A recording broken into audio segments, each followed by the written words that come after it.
minus 9 equals 6. Step 4. Once we have subtracted the ones place, move to the tens place. 5 minus 2 equals 3. The difference between 65 and 29 is 36. Let's try this another example. Don't forget to follow the steps. 314 minus 157. Step 1. Arrange the numbers according to their place value with greater number on top. 4 and 7 are at the ones place. 1 and 5 are at the tens place.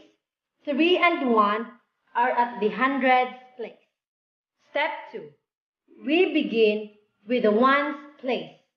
Since 4 is smaller than 7, we borrow 1 from the tens place 1, which reduces to 0. The one that is borrowed makes 4 as 14. Hence, 4 minus 7 equals 7.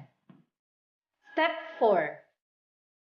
Follow step 2 again with the tens and hundreds place, borrowing 1 from each of the numbers which make it 3. At the hundreds place will reduce to 2, and 0 at the tens place makes it 10. 0 will become 10, and this 3 will become 2. 10 minus 5 equals 5.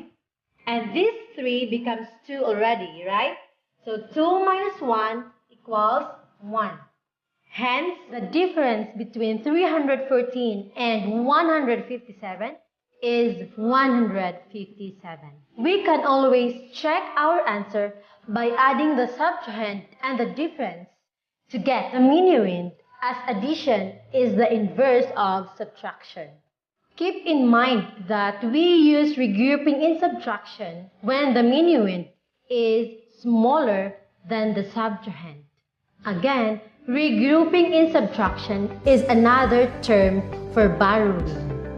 In Deuteronomy 12 verse 32, whatever I command you, you shall be careful to do. You shall not add to or take away from it. Thank you for watching.